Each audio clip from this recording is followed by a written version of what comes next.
mean? Like we're not far from it. So I'm so grateful you're with us. We've been in this conversation right here called Unlearning Empire, discovering a new way to be human. And what we're doing is we're reorienting our psyches, our souls, our minds, our bodies, our consciousness around a new way to be human. And the best example of a new way to be human, I believe, is found in what is called the Sermon on the Mount. And the Sermon on the Mount is a collection of Jesus' greatest hits. So it's Matthew 5, 6, and 7. There's also Luke has a version, which is a little bit smaller, and his version is a lot different. But Matthew 5, 6, and 7, if you were summing up the teachings of Jesus, the life of Jesus, that's where you'll find some of the greatest statements Jesus has ever made, all collected and put together, all right? So we're working our way through, and today I want to finish the introduction of Jesus' sermon, okay? So we're going to end what is known as the Beatitudes today. And I don't know about you, but it's been a lovely start to his sermon. I like these Beatitudes. I like that Jesus started with the poor. I like that Jesus started with those who are mourning. I like that Jesus started with those who are merciful, with those who hunger and thirst for righteousness or justice. I like that Jesus started with the peacemakers. For all of you going out and creating peace in the world, shalom. I love that Jesus starts with all of you people, the outsiders, the marginalized, the outcast, those who've been pushed to the edges, the overlooked, the weary, the grieving, the exhausted, the marginalized, the burnt out, and all of you barely hanging on right now. God starts with you and says you are in a good condition in the realm of God. So the empire says to you, you're an outsider, you're no good, you're worth nothing, and Jesus steps up and says, actually, the empire's had this whole thing backwards. In the kingdom of God, the realm of God, in the divine world, you are actually sitting at the center. Or in essence, you could say it like this, God is on your side. And if there's anybody I want on my side, I love that it is the divine. This is how Jesus starts. Now, what I want to do today is last week we looked at the peacemakers. Now we're going to jump down to his last beatitude. Now, this one's different because it's not just one statement. A lot of scholarship says he makes the statement, which we're about to read, and then he uses the next verse, which some scholars say is a different beatitude, but I'm pushing them together for two reasons. One, for the sake of time, because this is like part 9 of our series, and we're still in the intro. Which means we're going to set records on this one, all right? And I'm looking forward to it. But the other reason is I don't know if if we're dealing with 2 Beatitudes here, or if we're dealing with 1 Beatitude, and for the first time we're getting an explanation of that Beatitude. And that's how I understand it. Either way, we're going to take on like more than one verse today, okay? So this is Matthew chapter 5, verse 10. Here's the final Beatitude Jesus gives. Blessed are those who are persecuted for the sake of righteousness, for theirs is the kingdom of heaven. Verse 11, blessed are you when people revile you and persecute you and utter all kinds of evil against you falsely on my account. Can we just pause there? Anybody ever experienced that? Rejoice and be glad. It seems a little strange, doesn't it? I'll be glad for your suffering. For your reward is great in heaven. For in the same way they persecuted the prophets who were before you. They persecute you. So, here's the idea. Jesus says, blessed are those who are persecuted for the sake of righteousness. Then he breaks down the description of what that persecution might have looked like in its first century context. Now, when I first read this, I almost skipped it. And skipped it, I mean in the way of I'll just make a reference of it and move on, but we'll get to what's next, which is you are the salt of the world, you are the light of the world. And a part of it was because honestly, I read it and I thought, I don't know that this is going to translate to an American empire that really knows nothing about persecution. I mean, honestly, if anything, I don't know about you, but these verses, this idea of persecution, I mean, so much of it is hard to even hear, not because it doesn't exist, we can get into that, but because the way I've watched this very idea be stretched so far from beyond what Jesus even meant. And we're living in a moment in America where people, I don't know if you've noticed this, claim they are experiencing persecution because of their faith. And then they'll make references to this verse. Well, blessed are those who are persecuted for righteousness' sake, for theirs is the kingdom of heaven. And I don't know if you see this, but I see it. I see people all the time claiming that as a Christian living in America, they are persecuted for their faith. Okay? And so part of the reason I didn't want to address it is because of that. But then I realized, oh, actually, that's why you should address it. Because there are American Christians claiming to be persecuted. And when you lean in and say, tell me about the persecution, you start to realize there's something we need to talk about here. Because people have confused, and here's where we're going, people have confused losing supremacy to persecution. And when I say supremacy, I don't just mean white supremacy, I also mean Christian supremacy. And my friends, those two go hand in hand with each other. So, Christian supremacy starting to slide in America, and all of a sudden what you see is, tell me if you've heard this, oh, I can already feel it, we're going to have a great day. I feel it. I feel it in my bones. You may not like it, I'm going to like it. But Christian supremacy, you start to lose the supremacy, and tell me if you've experienced this, you start to hear people talk about two things. One, the secularization of America. Pause. Friends, I don't even know what that means. When I hear people say that, the secularization, secular, the only thing that comes to my mind is the world I grew up in, an evangelical world, they called music secular. So you had Christian music and then secular music, right? And then you had contemporary Christian music, which is a merging of secular and Christian music. You know what I'm talking about, right? They brought the drums and the guitars and all of it, and it sounded like, and then the lyrics. I remember, I grew up listening to a band called Jars of Clay. Do you remember this? And I remember the crossover, which was the first time I'd ever seen it, where they made it on, and hang on, by the way, I know the students didn't go back to the back, so students, just hang with me. There's a thing called MTV back in the day. It's called music television, all right? And MTV is what we all older folks used to watch all the time. I mean, I would sit in front of that and be like, what new music videos we got going on today, all right? But I remember watching Jars of Clay move into, and I saw them on MTV. And then it became this big deal like, wait, are they Christian music? Because their lyrics don't really talk about Jesus.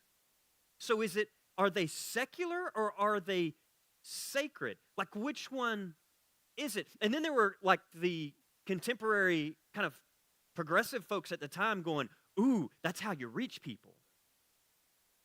Which honestly is kind of worse than the dichotomy of secular and sacred, right? Like, ooh, let's look like we're like them, but then we're actually disguising ourselves, and then boom, surprise, here's Jesus. Which now that I look back, I realize, my God, how ashamed were we of Jesus that we had to disguise him to get him in the back door? Because if we just walked up and was like, here's a Jewish rabbi who says, love your enemies. What do you think about this guy, right? No, instead we had to like dress him up and like slide him in the back door and then like, whoa, Jesus is in the room. Do you want to invite him into your life?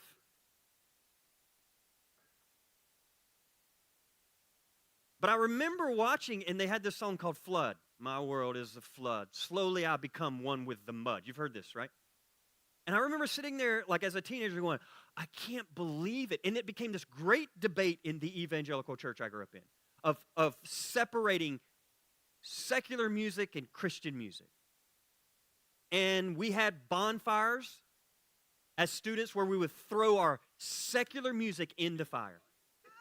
I have said this for years. If you're new to this and you're like, I didn't grow up evangelical, well, you just hang on, all right? Because I'm going to tell you something. We had some experiences as evangelical kids that would blow your mind. We had youth group, and it wasn't like the youth group that happens back here with Garrett. We had Wednesday night bonfires where we would gather around, they'd light a fire, and then they would tell us to bring our secular music. And we had compact discs, and we would throw them in the fire and watch them burn and be set free, liberated from the stronghold of this secular music. And looking back now, I've said this before, but looking back now, I love it. You know, the music industry loved evangelical worlds because we would buy the music, burn it, then turn around and buy it again. So artists like Tupac Shakur made so much money off of me, all right? Because, man, when his All Eyes on Me came out, and I was living in East Tennessee around like a bunch of country cowboy folks, which is lovely, that's their jam, but I was like, woo, man, something about Biggie and Pac and that fight between the two of them, it was the Real Housewives of teenage world. It's what we had. And I know it sounds weird, but when a little white boy from East Tennessee is fully engrossed in this fight, I was throwing up West Side living in East Tennessee. In the mountains, I would walk through like middle school and being like,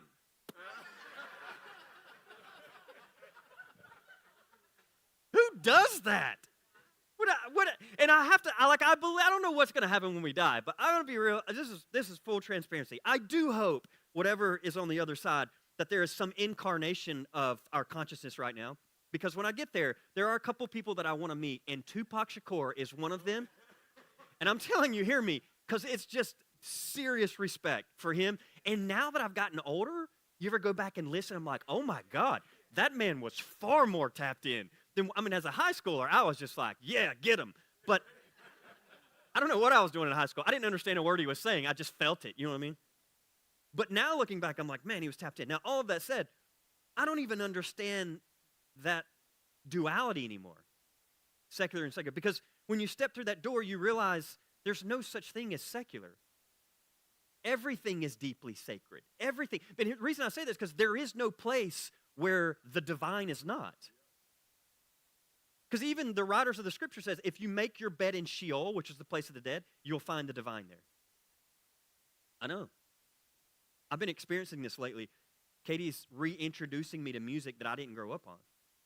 Because I didn't get to listen to secular music, all I heard was Christian music. So now Katie's having to reintroduce me to music. And I'm telling you, we're sitting down on Thursdays, Friday nights, sitting on the couch, and she'll play over the loudspeaker a song, and I'll be like, oh my God, listen to how deeply spiritual that is. Like, I'm talking about serious depth in these lyrics. I mean, no wonder. I was doing some writing, and I had to try to get inspired, and so I was like, I always try to listen to something in the mornings to get inspired. And let me tell you who dropped into my feed recently, Prince. And that song, Purple Rain. Well, I'm like, what a great title. I don't even know what it means. What is Purple Rain? Purple, I've never seen rain that's purple. But I start listening to it. Then I listen to it again. Then I listen to it again. Then I listen to it again. And then I'm like, oh my God. And then I had to do a little research, and I'm like, wait a minute. Did you know he never explained what that song meant? One time, apparently, historically, they have one time where he made a reference to the song. But other than that, he as a good artist, he's kind of like, you get to decide what it means. But there was one time where he made a reference, and you know what he said the reference was? He said, oh, it's apocalyptic. Well, I'm a pastor, so I'm like, wait, Prince just talked about apocalypse? And he said, yeah. He said, purple rain is the blue sky when it meets the red blood of the war we're going through, and when they come together, they're purple. And so he's saying when it's raining all of the terror of the apocalyptic world in that moment, and you find somebody and y'all stay faithful together and love each other and hang on in the midst of it, you will get through it. And then you realize, then you bring in the music, which is even more inspiring, because he does his thing. But then if you notice in the song, he eventually stops singing, and he just like does this like this moaning like type thing. It's almost as if he's saying, the pain that we're walking through, it doesn't even have language. You just have to kind of just hum it, just moan it out. And then he moves from that to a full guitar solo, where it's just this whole riff of a guitar. And what it is you just feel this pain like in the guitar. And then I was like, my God, That is far more spiritual than Third Day.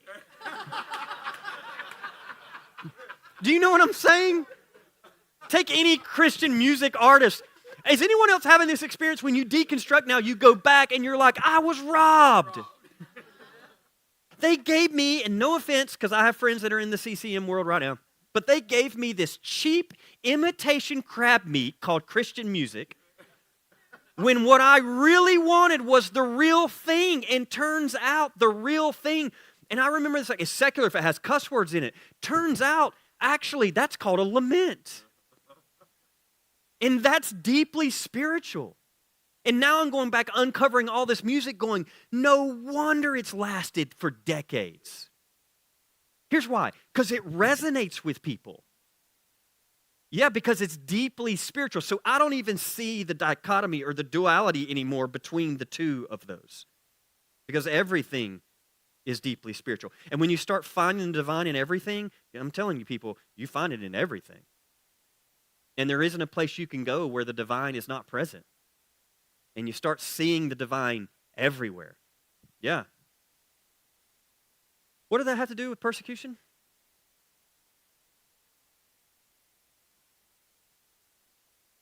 All of that to say, I think in America, what you have in this moment is a group of Christians who, as they lose supremacy, you start to have this narrative of we're being persecuted.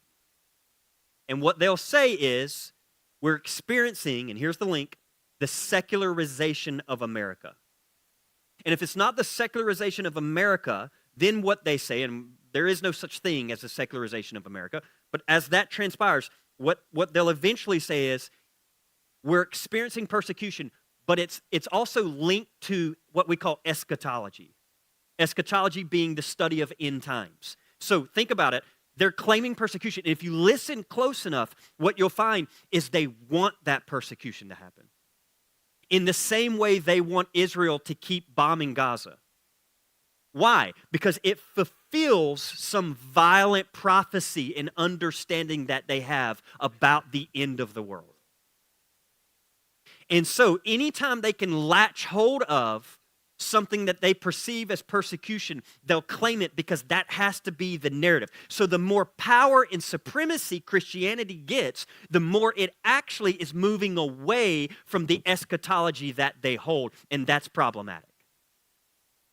Now, all of that said, this is what many people have called the American Christian persecution complex.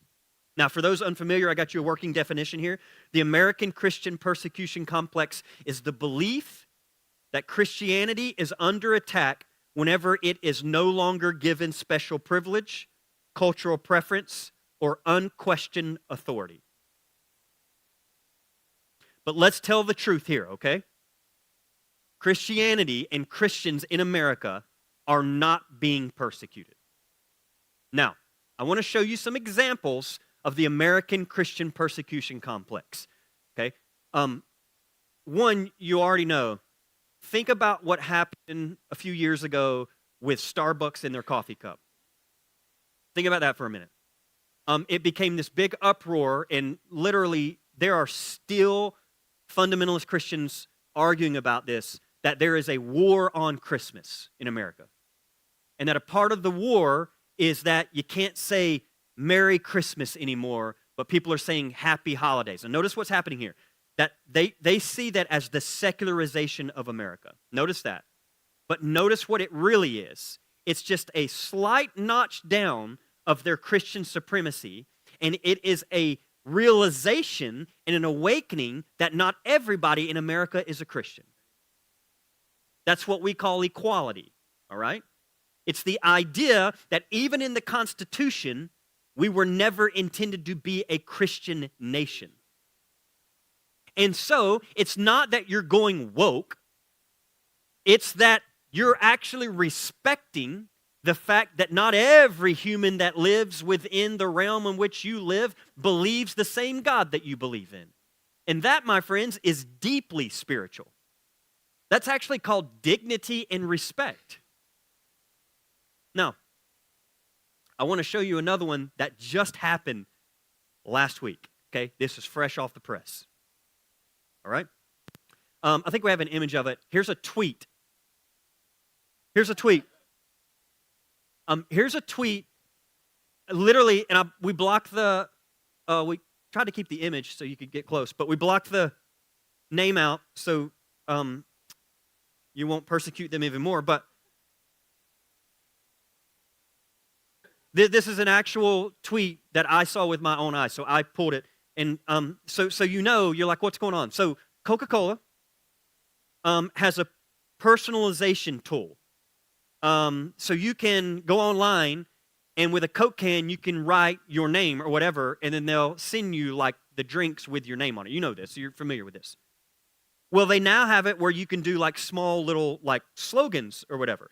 So it's a tool where customers can submit a personalized bottle or can. But the system that they use rejects and prohibits religious language, political language, trademark language, or inappropriate language. That's fair, right? Like, you don't want somebody being like blankety blank blank on your Coke can, you know what I mean? I don't want to receive a Coke can that's like, I hate Cody and Vinings Lake. I'm good.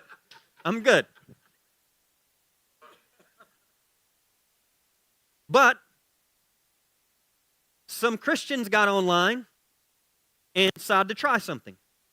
So they typed in, Jesus is king. And it was rejected, which we don't have time to go into it, but anytime I see Jesus is king, I want you to know that is code, okay? Because hear me when I say this in America in 2026, there is a distinct difference between saying Jesus is king and Jesus is Lord. All right? No. They tried to write it, it got rejected.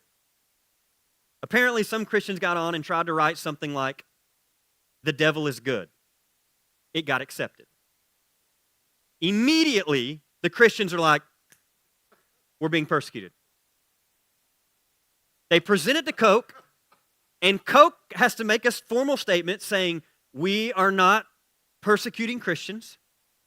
However, they did run a test, and there was a flaw in the system, and turns out, yep, we rejected a Jesus is king, but we did accept, Satan is number one or whatever, you know what I mean?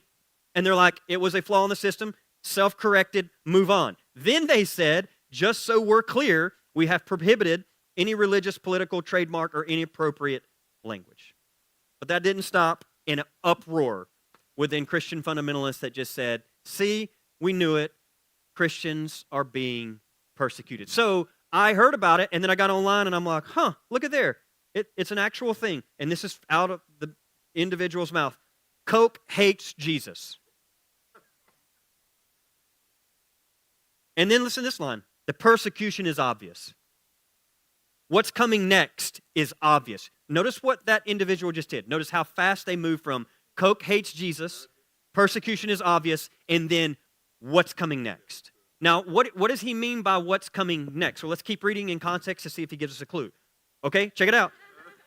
Are you prepared for it, or will you crumble?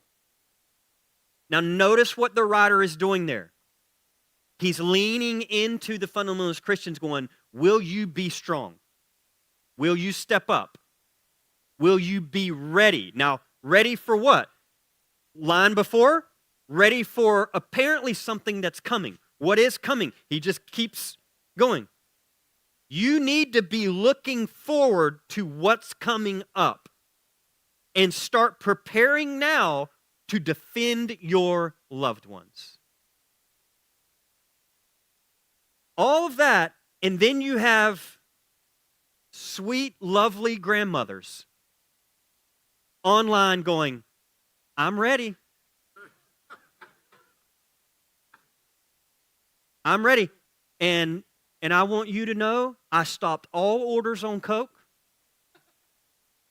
And then hear me, and I'm not mocking, this is reality. This is not a mock, this is reality. And I am putting on the full armor of God, ready for the apocalyptic day. And then you'll hear this, it's just going to get worse in America.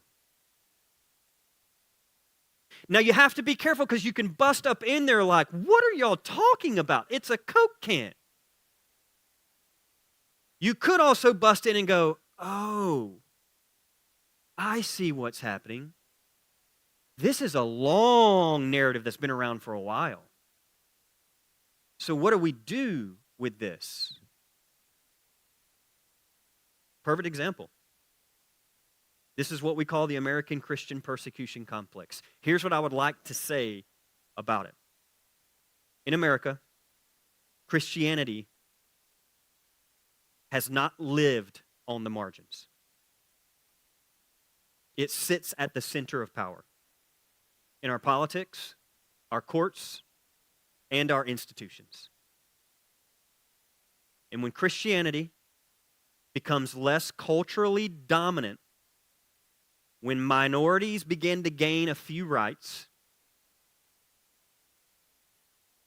Americans begin to identify as Christians a little bit less, when Christian political preferences lose elections, many American Christians interpret that as, I told you, the persecution has begun. And they'll use lines like, Satan is attacking the people of God. My friend, I say this with all the love that I can muster within my heart. The issue isn't merely some Christians incorrectly calling themselves persecuted. It's that the persecution narrative can function to hide their own power and the impact on people with less power. Minorities are cast as the antagonist in that persecution narrative. Not people experiencing the consequences of our power, which is what is really actually happening. What I want to say to Christians with the American Christian persecution complex is you're not being persecuted. You're actually being challenged. You are not, those are not the same thing. This is a confrontation with your power. Because I don't know how to tell you this, but I say it as a Christian. But your religion has caused a lot of harm. And what I want you to know is it's not persecution. It's actually called accountability. And accountability is not persecution. Being challenged is not persecution. Losing cultural privilege is not persecution. Sometimes it's simply the consequence of a Christianity that has looked more like empire than it has Christ. What I would ask is a genuine question. Why are you so eager to be the victim of the story when Jesus keeps asking you to notice the people who are actually being victimized? And this is a part of the American persecution complex that is so dangerous because what happens is they lose a little bit of their supremacy, equality begins to rise, and then immediately they jumped into this victim mindset like, man, we're being attacked. And it is a great way to hide itself from accountability, from confrontation, from genuine people asking real questions of why your religion called Christianity has caused so much pain in the past and is still causing so much harm today. Yeah. This is a part of the dilemma when we talk about persecution in America. And if you're here and you say, well, how do you know? Here's the question that I have been leaning on to more and more. Every situation I bump up against, and sometimes it's clear to me, there are also gray moments. And I hope you all have some gray spaces. I hope you all have some policies that you see from the Democratic Party that you're like, I don't know about that. Because I don't know about y'all, but I don't want to be the MAGA party that says yes to everything. I don't want to be placed in a party with party loyalty and allegiance, walking blind just because I don't want that. No, I think a part of our task as Americans is to raise the bar, to say, actually, we're not just going to bring anybody in this office. We have some questions. And so for me, I don't care like who the label is. I have questions. There are people I love that are running, but I still have some questions. There are some fuzzy elements that I'm like, let's be clear about some of this. What do you mean? There are some things, this may shock you, I don't have the answers for. And I've done a lot of studying. I've talked to a lot of people dealing with it, and it's still like, that could go either way. Yeah, I know. It's a challenging thing sometimes when you get in. I know our ego would love for it to be black and white, but we have to be very careful because if you're not careful, what you've done is you've swung your certainty to the other side. But we walked away from certainty as a God. So we are now getting more comfortable being uncomfortable, not having all the answers. We call that trust. It is trust in the divine, but also accountability and challenge and confrontation and questions and asking. And so I want to make sure we're not just moving our black and white fundamentalism over here on this side and it's still black and white fundamentalism. This is why I love it. I love it when I see progressives and liberals arguing with Democratic politicians. I'm like, more of that, please. Because I think a part of the problem is we never had that on the right. A part of the problem, the challenge is that you just was like, well, this is the lane, this is the identity, this is the R beside his name, so let's just blindly go that way. No. The challenge for all of us is there are some areas that are very difficult, and they're very challenging. And I think for us, it requires some serious thought and discernment and walking through what is it that we're actually trying to get under here. And so when I run into those moments where I don't know, and there are moments I don't know, I fall back on some things. You've heard me talk about these before, but here's a question I keep falling back to that I think is really helpful. In any situation, look at it and say, before I decide, who has the power here? That is, if you ask that question, nearly 99% of the time, you will find someone who has the power and someone who's on the underside of the power.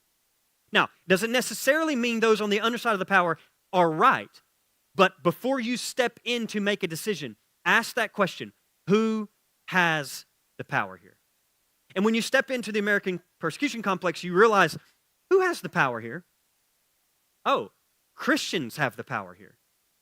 Yes, Christians have the power here. And so it gets real interesting when you untangle that and you realize, wow, isn't that interesting? The people who have the power are claiming to be persecuted. That would be like, let's take another step.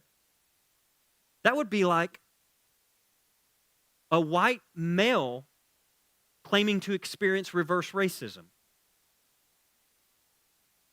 You see the correlation, right? And I meet people all the time still like, well, yeah, of course they can. No, actually, they aren't. Now, they are if you define racism as just being prejudiced against the color of your skin. But that's not racism. That's discrimination. Racism is about power. Do you understand that? And as a white male, got news for you, I've never had power enforced on me, against me, my body, my color of my skin. This is why reverse racism can't be a thing. But I'll tell you what it is good at. A whole bunch of white males love to pick it up and run with it. And honestly, it's really disturbing because it isn't just a blow to those who are marginalized. You're taking the suffering they have experienced, and then you're pulling it out and using it to further lift up and embolden your own supremacy. Friends, that's disturbing. That's evil. That's gross. I think we've already gone, Kevin. We ain't coming anymore. We already gone. Train left the station a long time ago. I'm saying you see the correlation between white supremacy and Christian supremacy. They are intertwined in a lot of ways. Now, Jesus says, blessed are the persecuted. So if it's not that, then you're probably like me and you're asking this question. Well, then what is it? What is he talking about? Remember, he's writing to a first century crowd here. I love how he words this. Blessed are those who are persecuted for the sake of righteousness. That's critical. Remember what righteousness is. We've already talked about this in the Beatitudes. Righteousness and justice are intertwined together in Hebrew thought.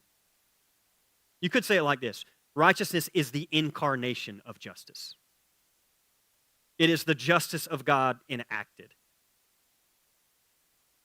Jesus is essentially saying, blessed are those who are persecuted in the cause of justice. This is suffering because you have embodied the justice of God. I think it's critical also to note that Jesus doesn't randomly end with persecution, but he places persecution right after peacemaking. Why is that important? Because I think what he's trying to get at is, blessed are the peacemakers, those who go out and attempt to create peace. You are the most likely ones to actually experience some sense of persecution.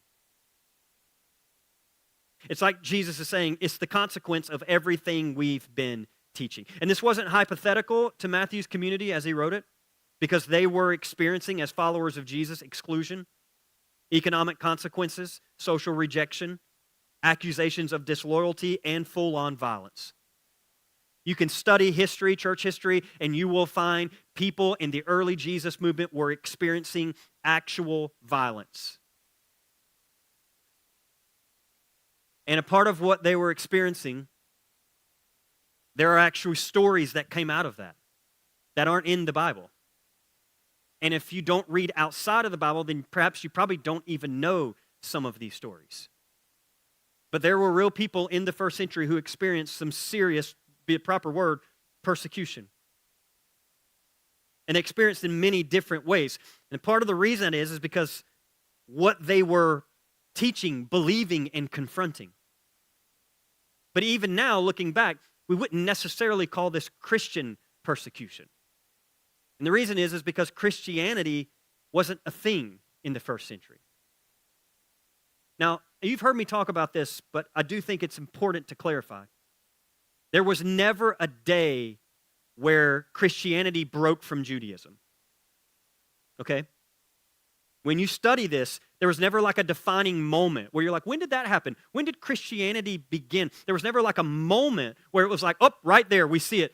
Judaism and Christianity broke. No, what you need to know is when you open the Bible to read it, all of those people they're talking about in the Bible are a branch of Judaism. Christianity wasn't a thing then. And so what you had was a Jesus movement. It was a revolutionary movement inside of Judaism. They were Jewish. Now, yes, there was some separation happening in the early movement. And then you also have people who weren't Jewish step in, Gentiles, all right, which would be all of us if you're not Jewish, slowly wanting to get in, going, what do we have to do to be a part of this? That's where you get the whole debate. Because then you had like Judaism going, yeah, you can be a part. We're all about it. Come on, everybody's welcome. But we're going to need you circumcised. Why? Because that's what the law said in Moses. Have you ever read the Bible? Have you ever read most of what Paul writes about? A larger part of what Paul writes about is a whole debate on circumcision. That, again, that's the New Testament. We're like, kids, read the Bible. And tell your kids to read Paul. They're going to come back and be like, Dad, what's circumcision? I'm like, why is Paul so... Did you know this is in the Bible? Oh, it's going to get good.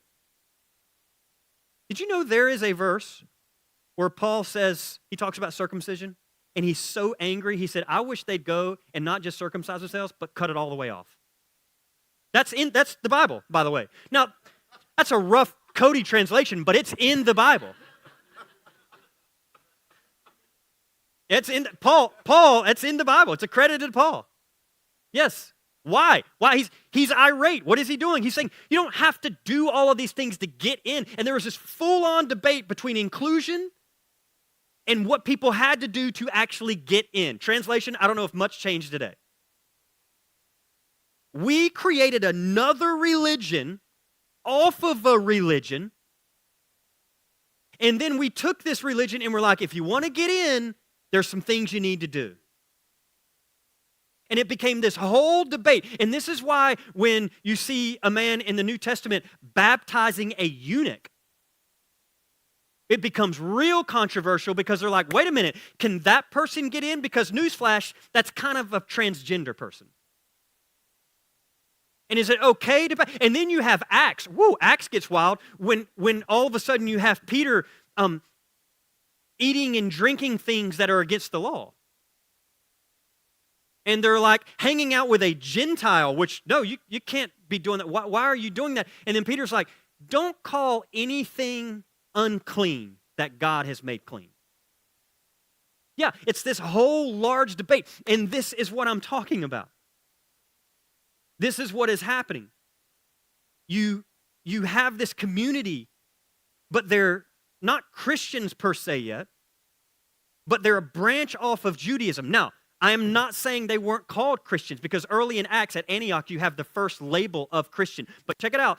It was empire and those around empire as somewhat of a, scholarship argues, a derogatory term that they tried to place on those people because they didn't want to offend all of Judaism. So they're like, what is up with this group of people, these Jesus people? They're in Judaism, but they're causing trouble. And so we have some historical records of people going, what would we call them people? Oh, little Christians, little Christ. But they had another, you know what their language was? They called each other, so if you're like, what did they call each other? The brothers and sisters, all through Acts. Hey, my brother. Hey, sister. I love that. We still do that today. It's one of my favorite things. I still love it. I own that one. I claim that one. I love it. Hey, brother. Now, it was used, hey, brother. Hey, brother.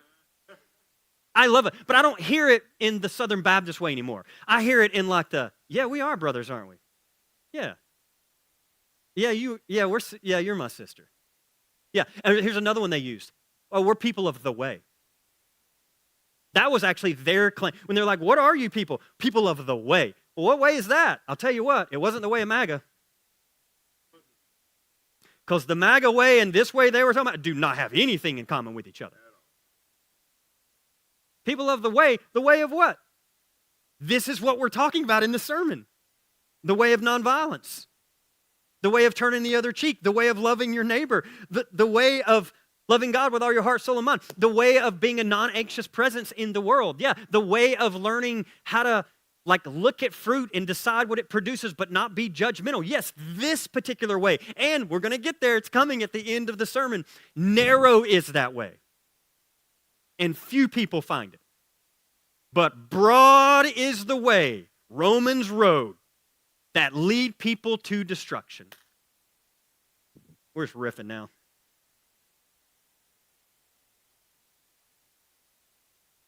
I bring that up because the people of the way were experiencing some persecution.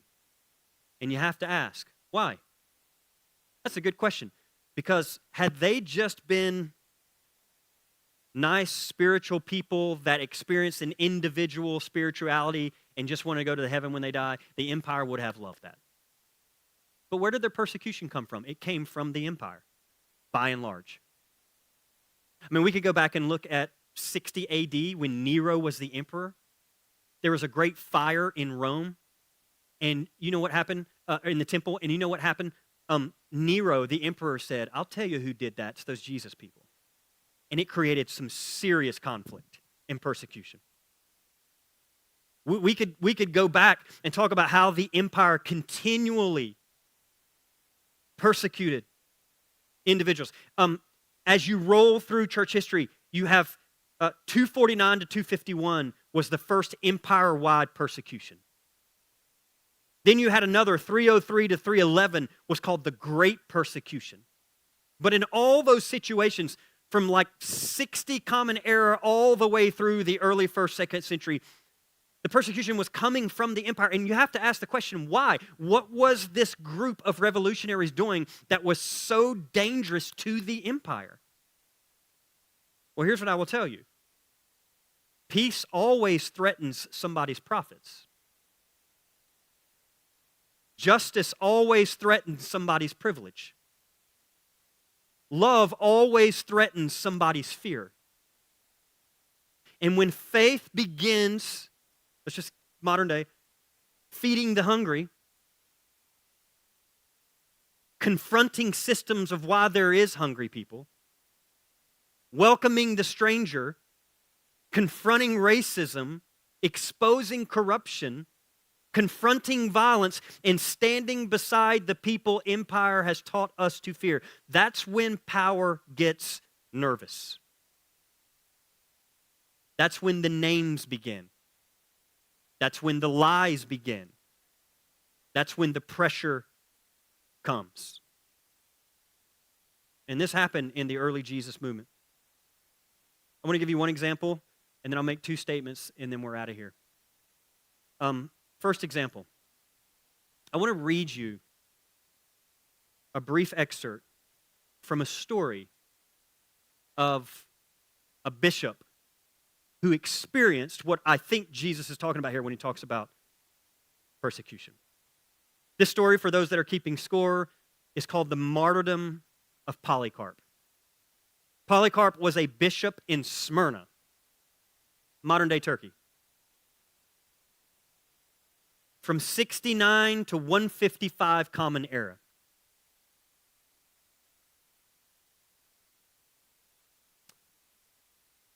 The story that was written about him goes like this.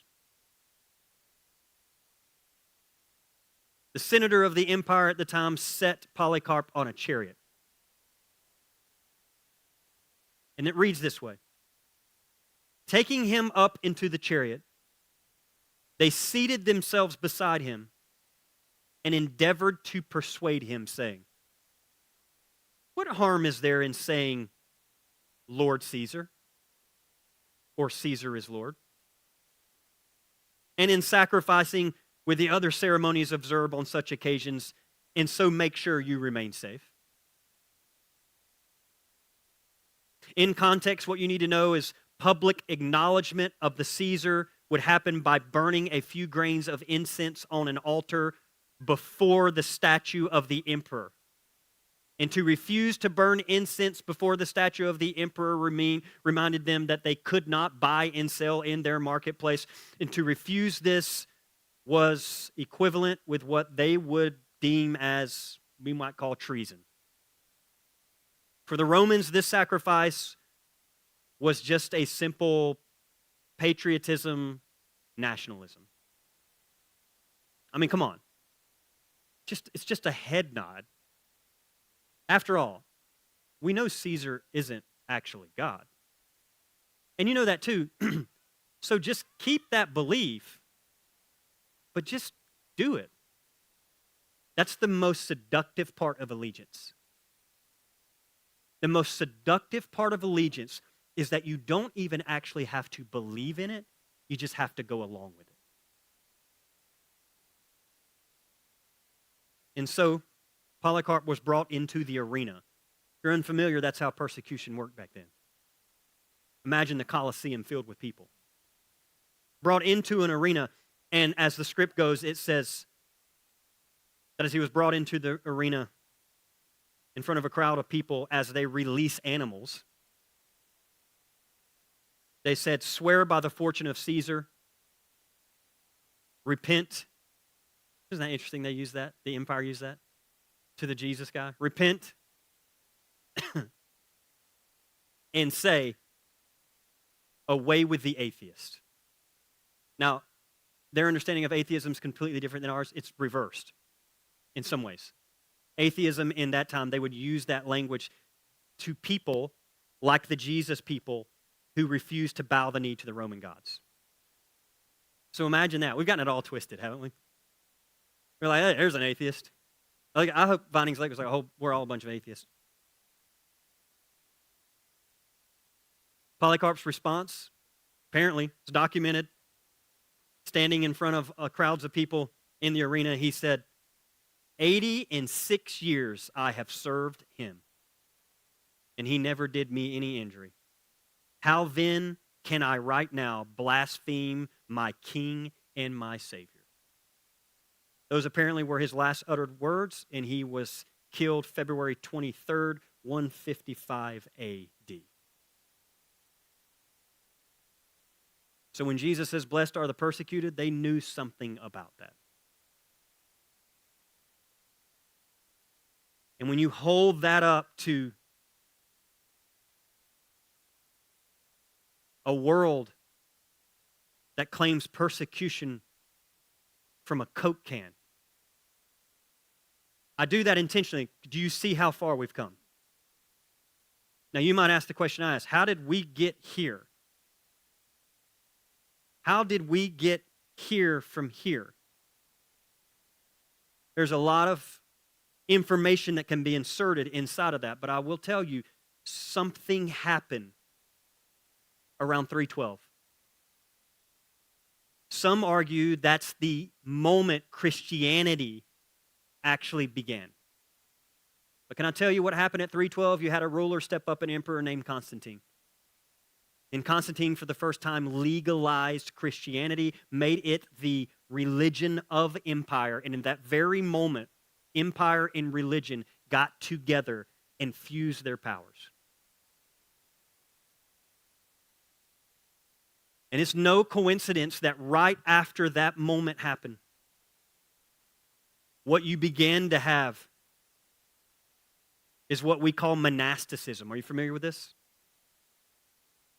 Monasticism would be what you might call the monks. And what happened is some Christians withdrew into the desert and wilderness and embraced celibacy, poverty, fasting, prayer, asceticism, and just a life of solidarity and silence. And they called it a new martyrdom. Why? This is so wild, y'all. Because they saw what happened. How this revolutionary movement went from being persecuted to getting power. And once they got power, here's what happened. They began to be the ones persecuting others. And so you had some people in that system going, something's not right. We got to get out of here. And so they left, went out to the deserts. You probably know them in history as the desert mothers and fathers. They went out and they said, to be a Jesus person, we need to experience not power, but some sense of pain. And so they would go out and live in such a way that if you saw it now, you'd be like, why is this person inflicting suffering on themselves? Part of it is because in their heart of hearts, they knew what they were seeing just wasn't what Jesus intended. And so I'll close here with the tragic turn history took. The Jesus movement went from being the people excluded to become the people doing the excluding. And there are two statements that I want to end with that I hope you hear. It turns out persecution never posed the greatest threat to the church. Power did.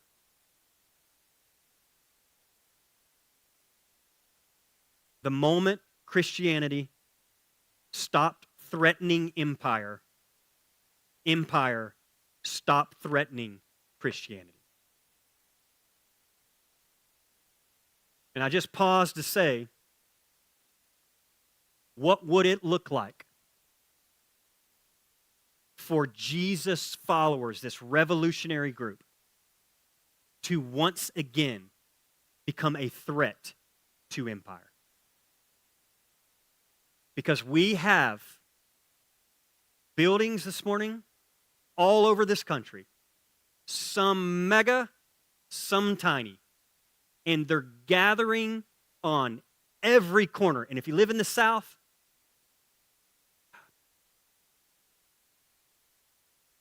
everywhere you look.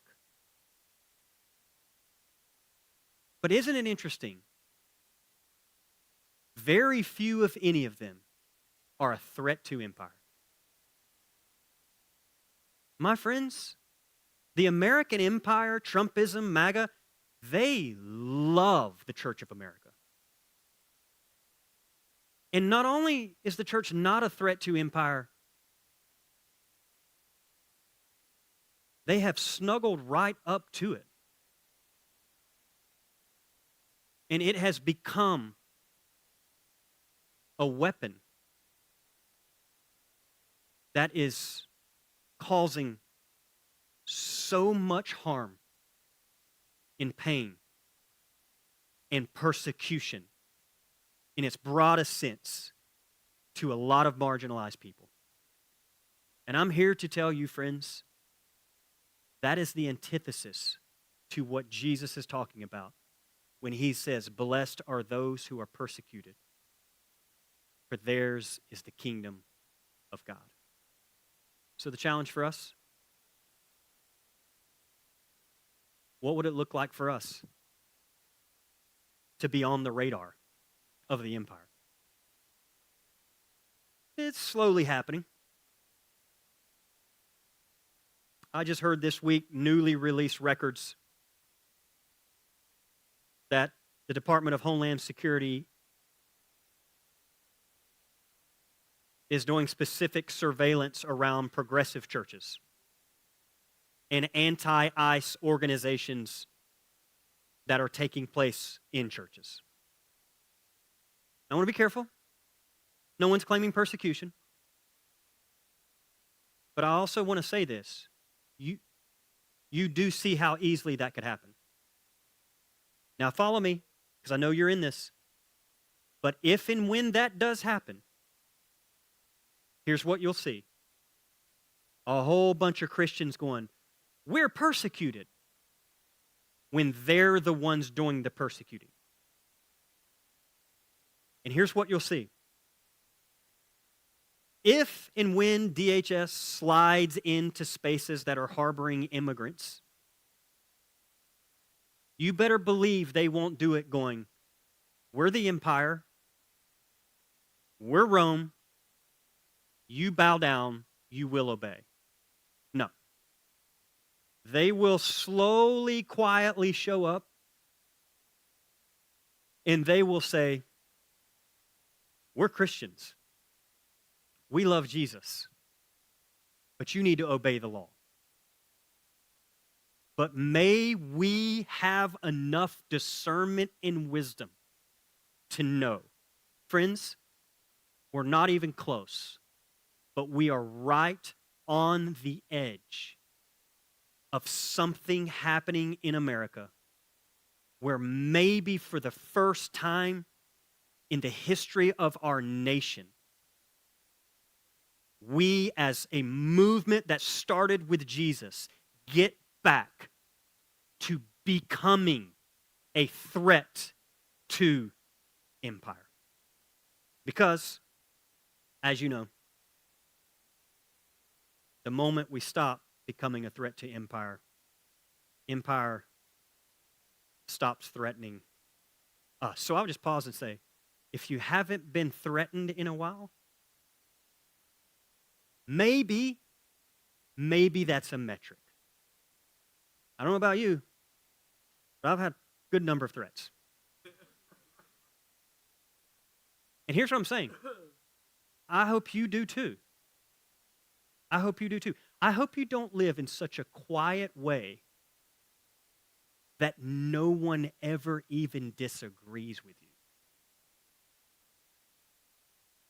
Some people are like, "Yeah, but that's the way of Jesus." No. If it was, hear me, he would have never been crucified. Apparently that man was a loudmouth. Apparently he said some words. And apparently those words were very threatening to the power of the day. And so, we're done. I'm just saying. How would that translate to our world? Oh, man. I hope and pray and dream of a revolutionary movement that gets back to what Jesus originally started, where the empire has to send code language to Mableton. Oh, we got something going over there. What's happening over there? Oh, they're harboring humans. Yeah, what are they talking about? Oh, something about love your neighbor? Why would love your neighbor be such a threat? Why don't they get back to their private spirituality? Start talking about heaven. Stop talking about politics. My friend, we're just getting started. We're getting started. We're going to be a threat to the powers that be. Why? Because I am convinced that is what the original Jesus movement was all about. So, here's the trouble. And as John Lewis would say, the great John Lewis in Georgia, how about we get in some good trouble? Because Jesus, should note this, Jesus said, blessed are those who are persecuted for the sake of righteousness. Some of y'all getting persecuted for your own junk. Don't put that on God. For the sake of justice. You hear that, right? So good trouble is getting in trouble for the sake of justice. All right, if you're a guest here, I'm going to be right over here. Would love to meet you. Thank you for being here. For the rest of you, thanks for leaning in. We went a little long, as usual, which isn't really long anymore. It's just a part of the deal. But I'm grateful you're here. Hey, next Sunday, we move out of the Beatitudes. We're going to jump into a phrase. Jesus comes right out of the gate, and he says, you are the salt of the land, of the earth, and you are the light of the world. And so we're going to talk about what all that means. Peace be with you. See you next Sunday.